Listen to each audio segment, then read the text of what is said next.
On this adventure, we're leaving home in Pahrump and heading to Dead Horse State Park in Utah, where we'll be for 5 nights.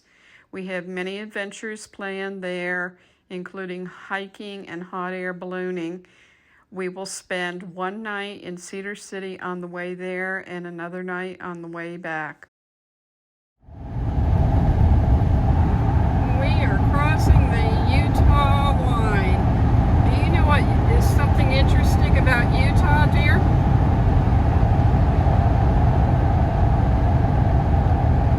Well, I will tell you. Utah means unlimited trails are here.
Interstate 70 here in Utah has some of the most amazingly beautiful scenery along the highway. Rock formations everywhere, just totally gorgeous, and with these clouds today, it is something else to see.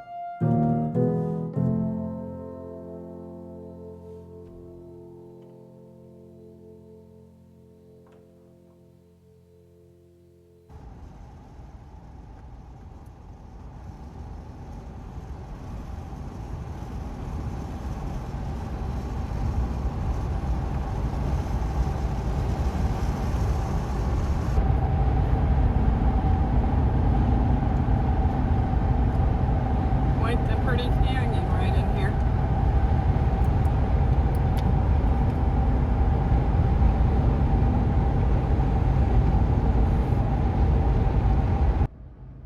We're heading down Highway 313, dear. I think so. I think it is to Dead Horse Point State Park.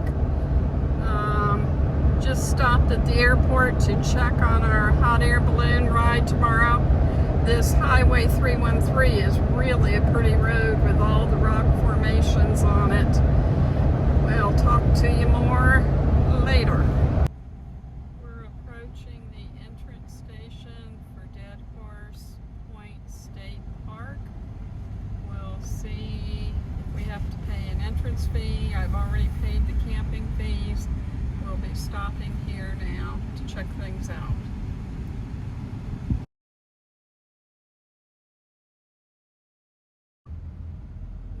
Approaching Moenkopi Yurts. We're staying in yurt number 1. We'll have to figure out which one it is, and we'll be in here till Saturday morning in yurt number 1. So here they are.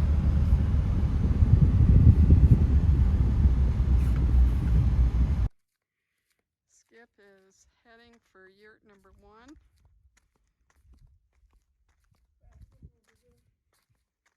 Bathroom off to our left.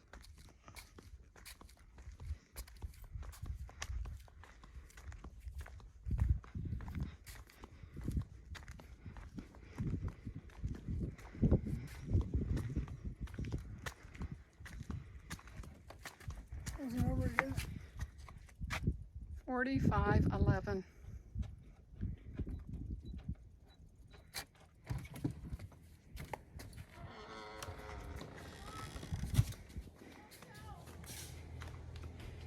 Well, here's the yurt. It's air conditioned, obviously, which is nice. Couch. And Start getting stuff out of the truck. I will be coming.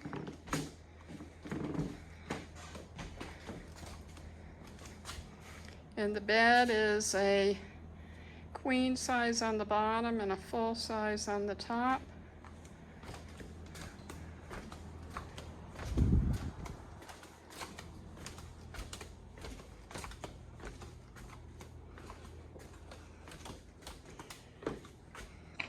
And a table in the middle.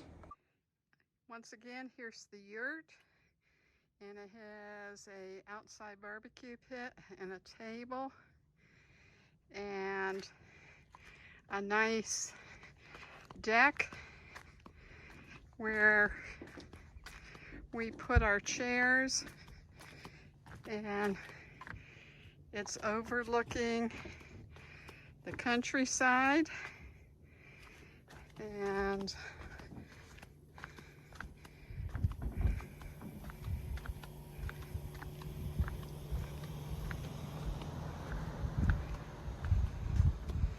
there's even an outside barbecue and a back door. Pretty good.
It is interesting how Dead Horse Point got its name.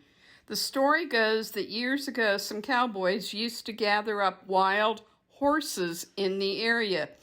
They used this natural corral area that the point made to keep the horses secure, and they blocked off the entrance or the narrow part or the neck to keep the horses in this point or area out there. The cowboys herded a bunch of horses into this area, took the best of the bunch, and left the other horses behind. For some reason, they never returned to take the rest of the horses. Left in this area with no water and no way out, all the horses died. When the next people stopped by the area and saw all the dead horses, the name Dead Horse Point was given to the area.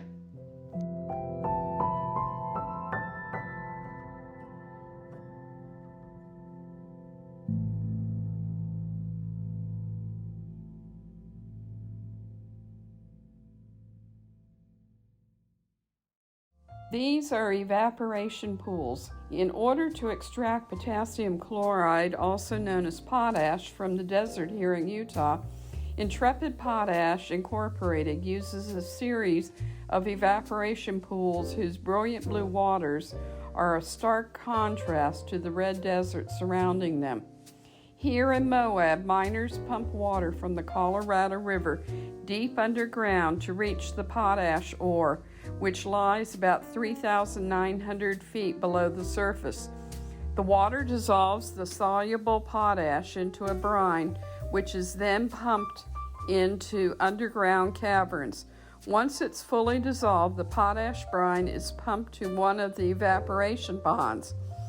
This is where things really get kind of interesting. The water in the evaporation ponds is dyed bright blue to help it absorb more sunlight and heat.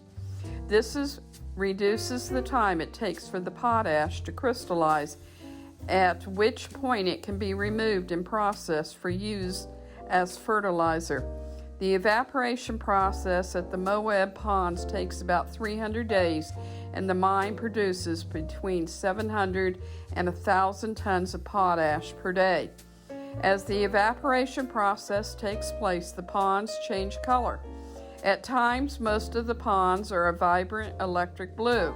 Sometimes, however, the ponds display a range of colors, creating a rainbow of blues alongside strips of turquoise, orange, yellow, pink, and white, indicating different stages of evaporation. Either way, it's quite a sight, the ponds creating an otherworldly landscape along the banks of the Colorado River.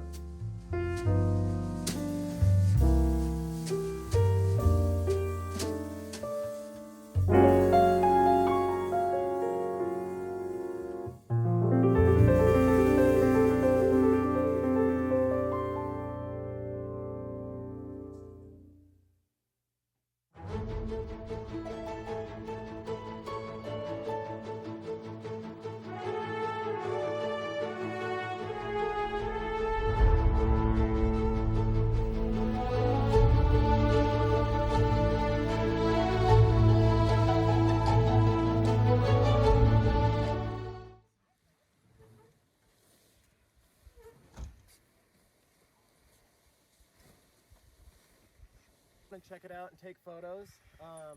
When the balloon's about 3/4 of the way inflated, hi Cactus. This is Cactus.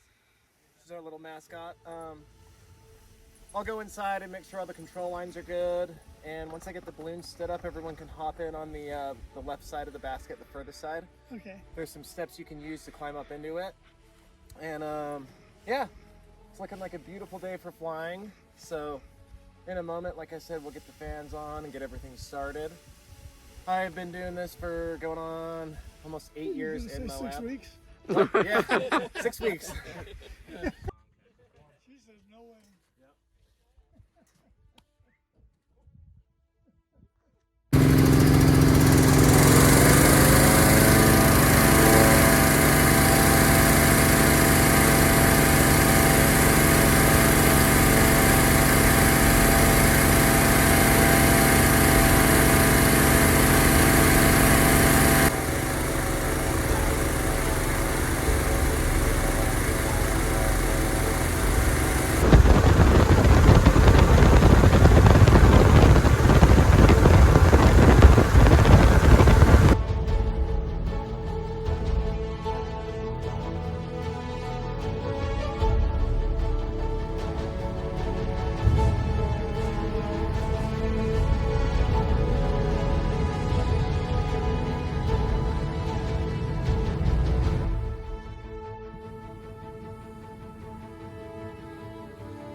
This is what you call a low flyby.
If I don't need you guys to get into the landing positions, just make sure you have yourself up against the downwind side wall.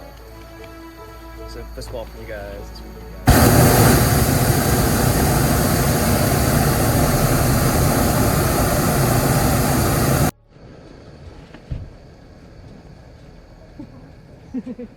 Okay, so we're actually going to touch them up going this way. Here we go.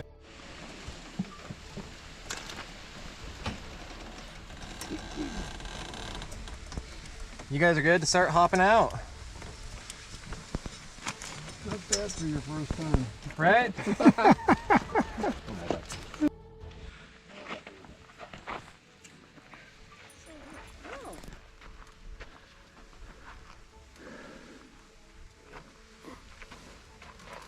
I was gonna say, you're gonna jump down?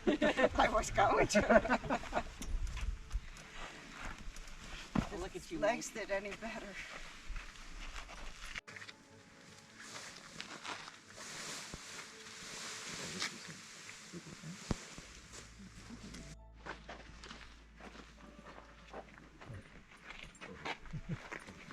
Thank you very much. You're welcome. So the reason we do this Thank you so much.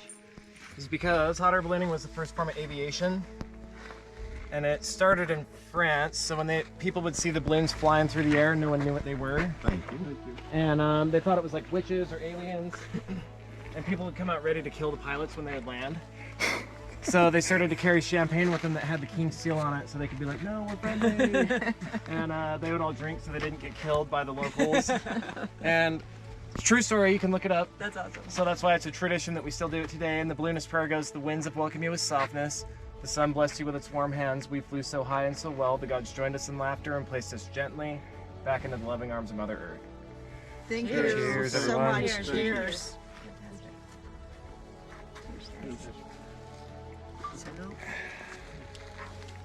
This was great. This was Thank you. awesome.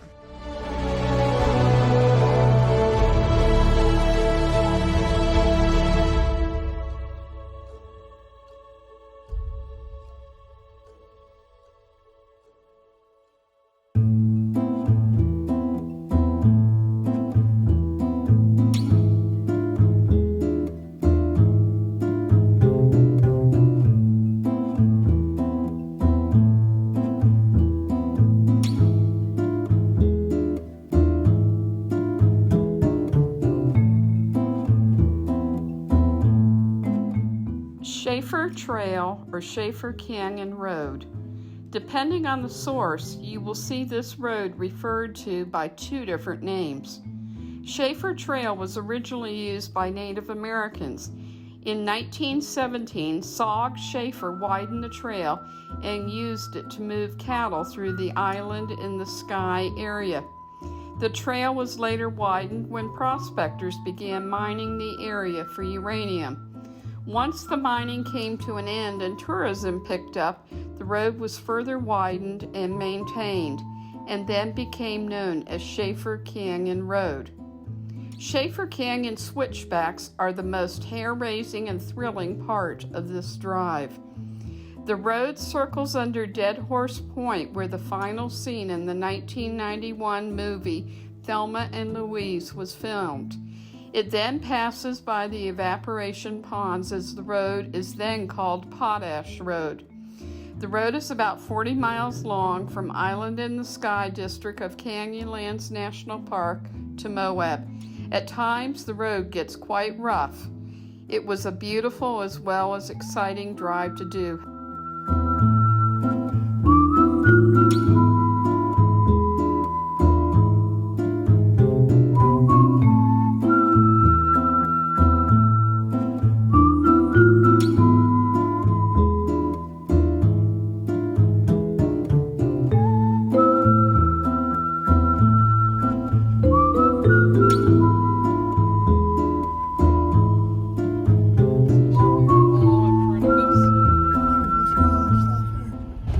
Whoever put this road in had to be laughing their self sick thinking about people trying to drive this thing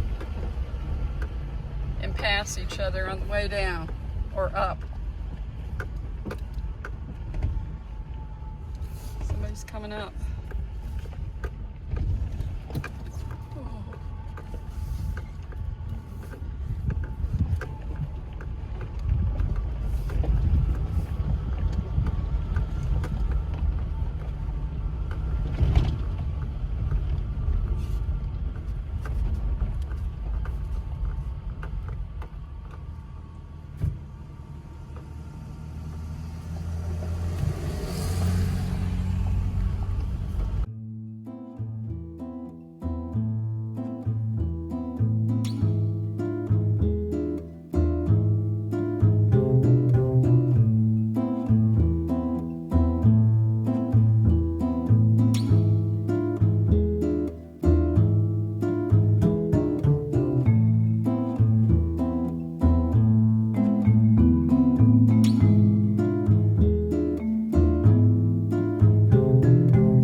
stretch where you had to put it in four-wheel drive.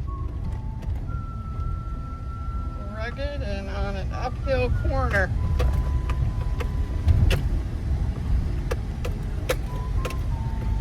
Not sure it's much better here. It's a lot better here.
This morning, we're over in, what's the name of this park?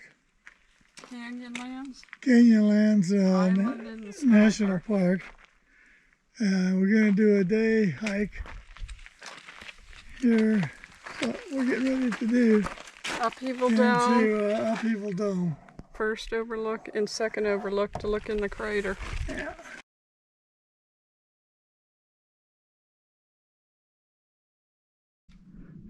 Now we're starting out with some steps going up.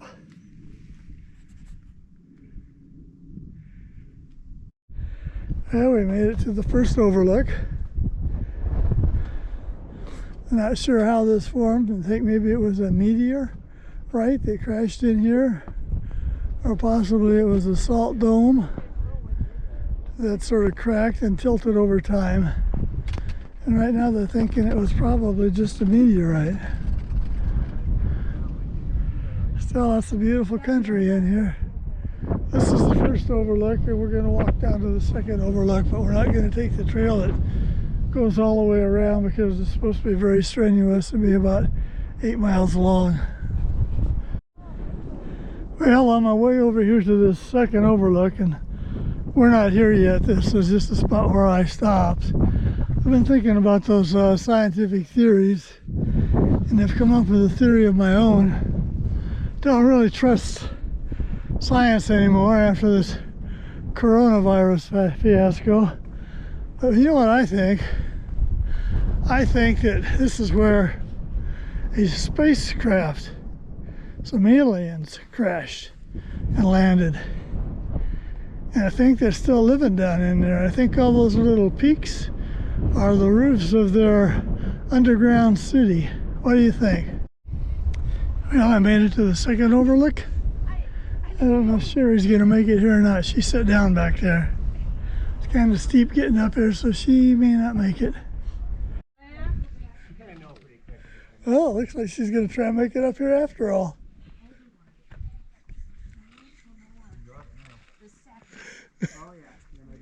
She's almost there.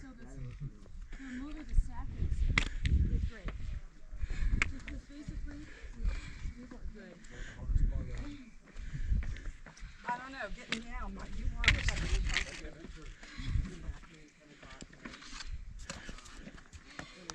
Well, the rest of the way is easy, dear. You got it now.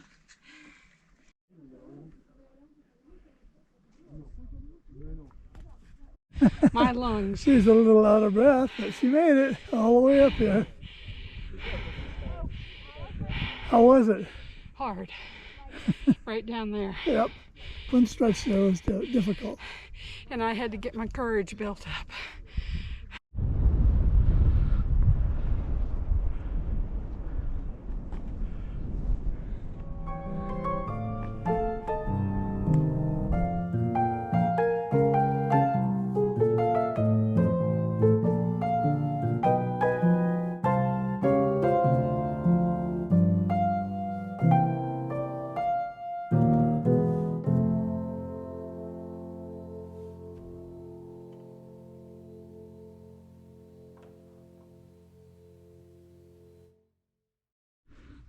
Okay, we finished our hike up to the Upheaval Dome, and now we're starting up the trail to Whale Rock.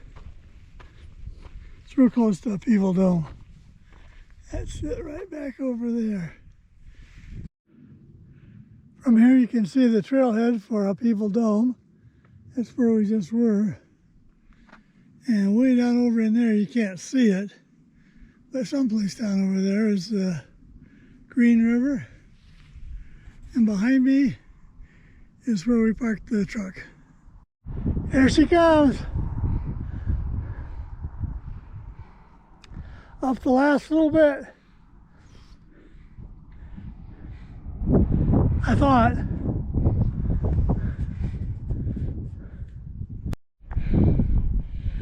Almost made it up Whale Rock. Too bad I don't have whale-sized lungs.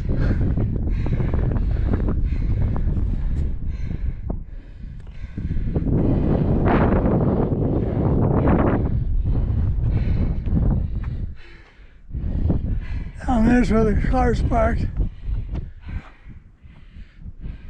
I think that's the top. This is the first trail I've been on where they've actually cemented the cairns. Things from Whale Rock.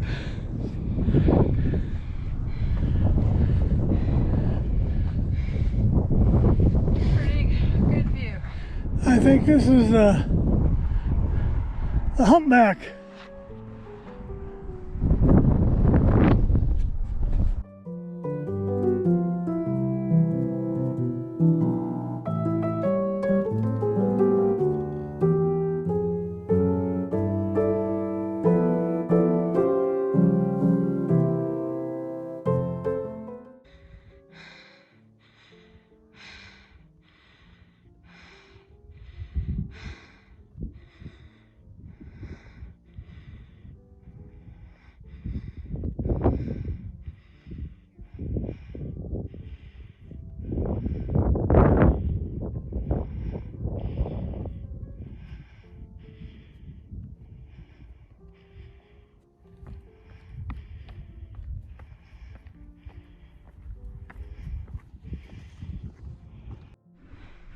Well, we're on our way back. We made it all the way down from up there. Pretty easy going from here on out. And they say there's no water in Canyonlands. They're lying. If this one had a little more water in it, you could take a bath. It's like a bathtub.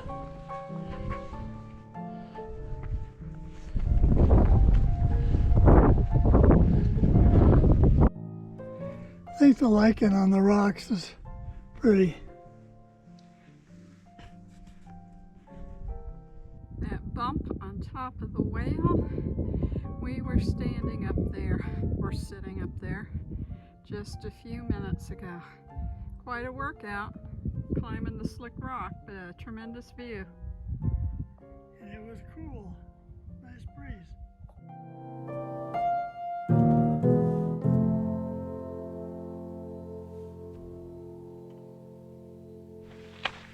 Well, this morning we're heading out to Mesa Arch.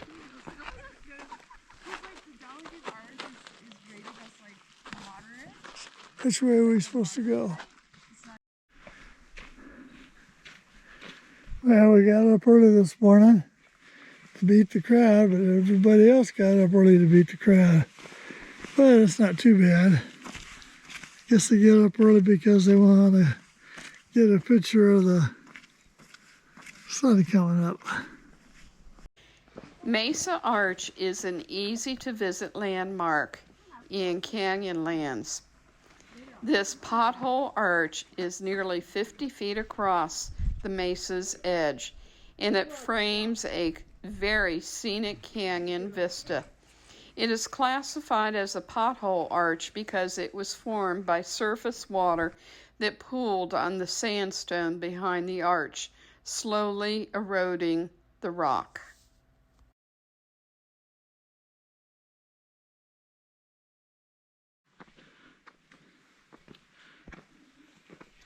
Somebody had to haul these big old blocks of rock all the way in here.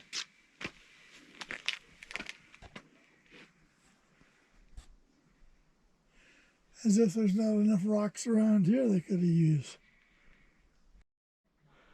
This is what your tax dollars go for. National Park Service Karens. Well, we saw the arch. Mesa Arch. Now we're heading back to the truck to go over to the Aztec Beach. Aztec Beach, where they're supposed to have some old Aztec granaries. Well, we're now on the trail back into where the Aztec granaries are supposed to be located, up here on one of these hills someplace.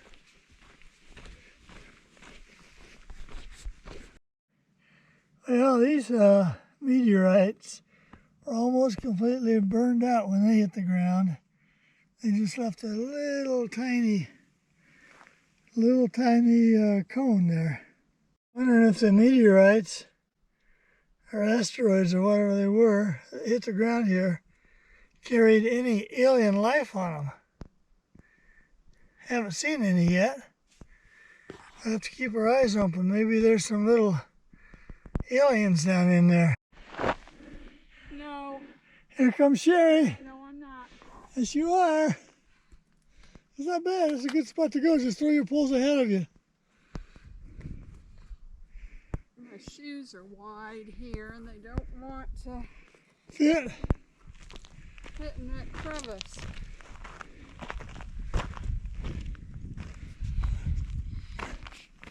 I think that's about the best spot. The other spot was to come up right straight up that slick rock or that. I'm not sure I want to try getting across there, because if I slip, I'm going to go way down there. Oh, that's where it is, right back in there. But I don't think I want to go across there. I'm afraid I might slip.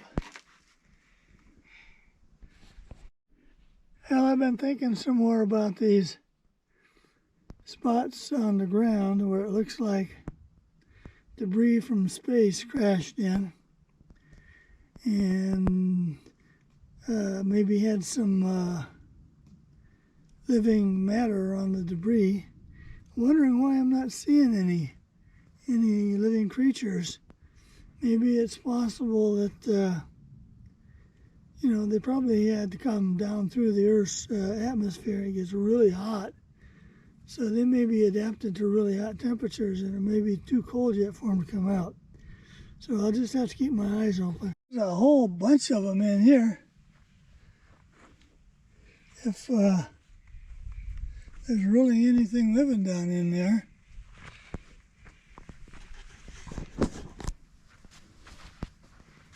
when they come out, they could form an army and attack you. And you might have a bite that would put you to sleep, and then you could move and they'd eat you. And who knows? What I found here, right in the middle of all these craters from outer space, it looks like maybe a whole lot of antennas poking up out of the ground. Maybe they use them for interstellar communication. Hey, I was right. There's a whole bunch of these little life forms that were on that those meteor fragments, or space fragments that crashed. They're starting to warm up now, and they're starting to come out. Some of them are carrying stuff. There's one right there carrying a little white thing. I think we better be getting out of here pretty soon. They're starting to come out. They may attack us.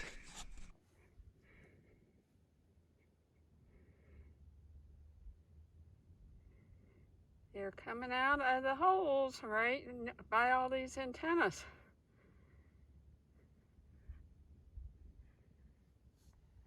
They're coming out because it's warming up, and they're adapted to warm temperatures.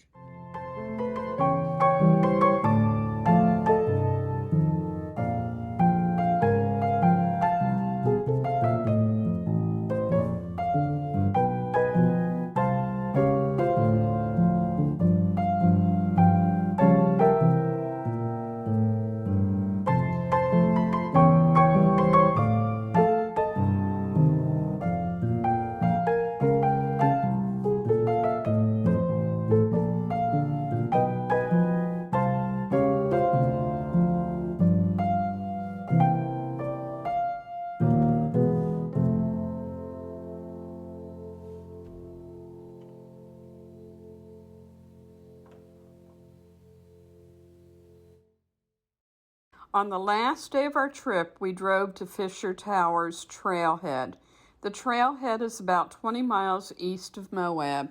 From the trailhead, it is about 1 mile up and 1 mile back to the Titan, with an elevation gain of about 700 feet. There are many scenic rock formations eroded into interesting shapes along the way, and it's a very photogenic place. Occasionally you will see rock climbers scaling these towers. We're here at the Fisher Towers Trailhead, and we're getting ready to take off. Fisher Towers is up in there someplace. We like to make it to the Titan, maybe a little farther, we'll see.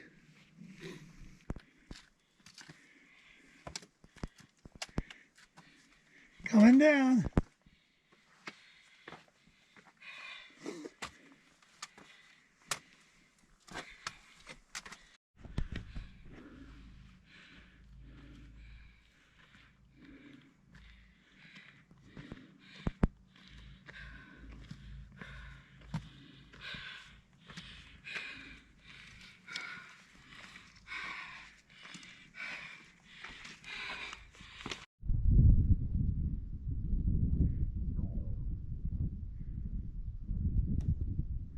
So how do you find the trail so far? Hard. Enough to tear a big hole in the seat of my pants.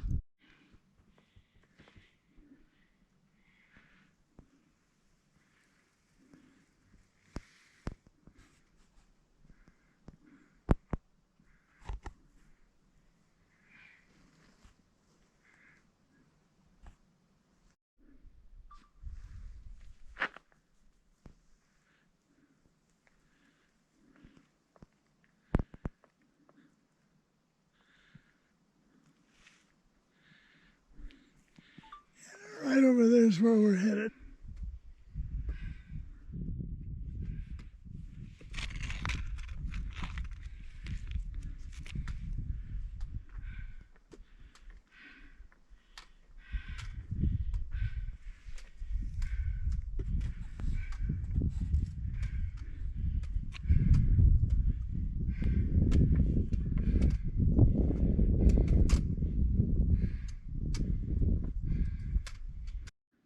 taste good, and I'm glad for the rest.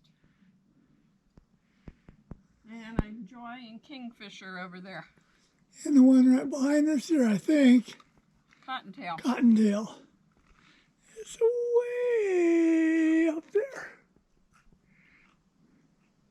Hopefully there's no rock falls. Pretty view of the valley down there. Colorado, Over there. Colorado River goes through there. The pinnacle to your left. That's kind of neat. Kind of far away to see it on this camera.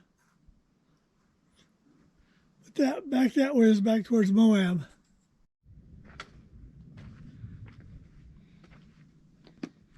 I'm naming that one right there, that sort of hoodoo the pulpit.